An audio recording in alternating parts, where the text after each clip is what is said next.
Teman-teman ragam kimia, pada video kali ini saya ingin menjawab beberapa pertanyaan dari teman-teman sekalian yang sering ditanyakan perihal penggunaan larutan kaustik.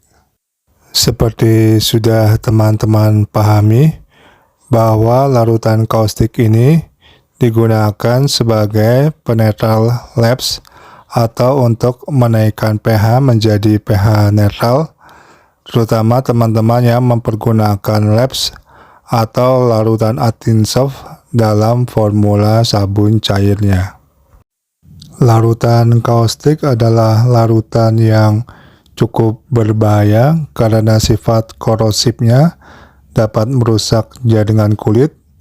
Dalam video, teman-teman bisa melihat pelarutan kaustik dengan air menghasilkan uap panas yang menempel seperti dalam gelas piala dalam video ini, dan uap itu kalau terhirup juga berbahaya apabila masuk ke paru-paru. Oleh karena itu, mungkin banyak teman-teman yang enggan membuat larutan kaustik ini terlalu sering, sehingga lebih baik membuat dalam skala banyak, lebih besar, dan disimpan dalam jangka waktu yang lama. Baik, sekarang mari kita bahas tentang pertanyaan perihal larutan kaustik ini yang sering ditanyakan teman-teman kepada saya, dan saya coba menjawab sepengetahuan saya selama ini. Yang pertama adalah yang sering ditanyakan, apakah larutan kaustik ini bisa disimpan dalam jangka waktu yang lama? Jawaban saya adalah bisa. Tetapi penyimpanan larutan kaustik dalam jangka waktu yang lama, pergunakanlah botol kaca, seperti contoh dalam gelas piala ini, atau dalam penyimpanan bisa menggunakan botol-botol kaca bekas sirup yang kita sudah cuci bersih. Mengapa demikian?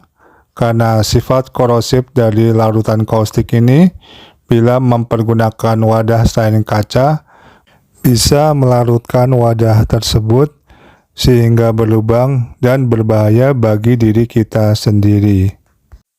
Memang dalam konsentrasi yang rendah, bisa saja larutan kaustik ini disimpan dalam wadah-wadah jerigen plastik yang tebal atau jerigen berwarna putih, tetapi tidak saya sarankan sama sekali mempergunakan botol-botol air minuman kemasan yang berwarna bening, karena pasti larutan kaustik bisa melubangi botol-botol tersebut.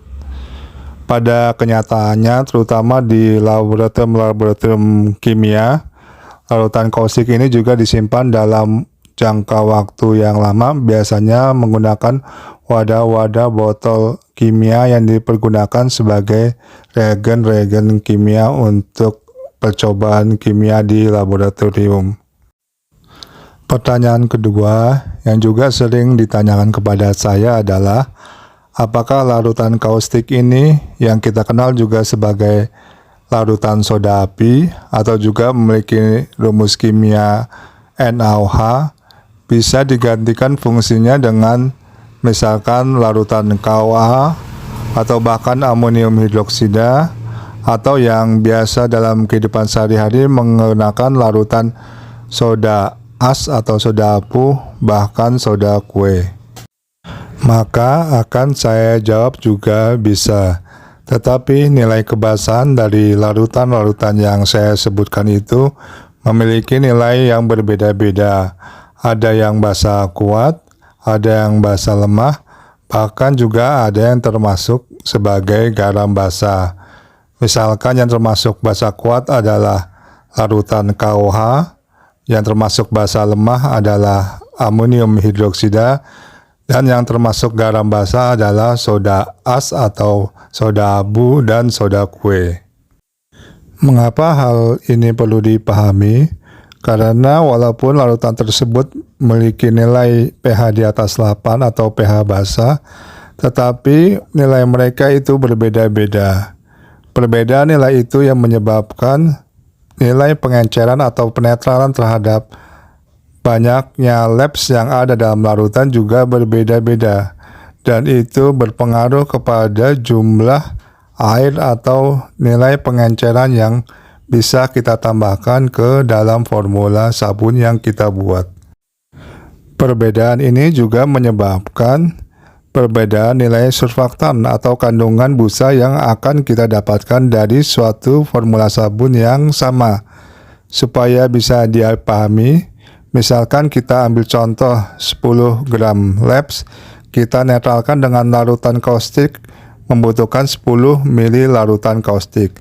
Tetapi 10 gram labs bila dinetralkan dengan larutan soda as, pasti tidak akan membutuhkan 10 ml larutan soda as. Bahkan bisa lebih, misalkan saja 20 ml larutan soda as. Dan itu berarti terjadi perbedaan 10 ml air yang ditambahkan ke dalam formula sabun kita. Nah, perbedaan 10 ml itu bisa menaikkan pengenceran dan otomatis juga mempengaruhi nilai kandungan surfaktan yang ada dalam produk sabun kita. Itu sebabnya bahwa nilai kebusaan bisa berbeda jika menggunakan penambahan larutan kaustik dan larutan soda as misalkan. Sampai di sini semoga bisa dipahami, dan itu adalah pertanyaan-pertanyaan yang sering ditanyakan kepada saya perihal larutan kaustik.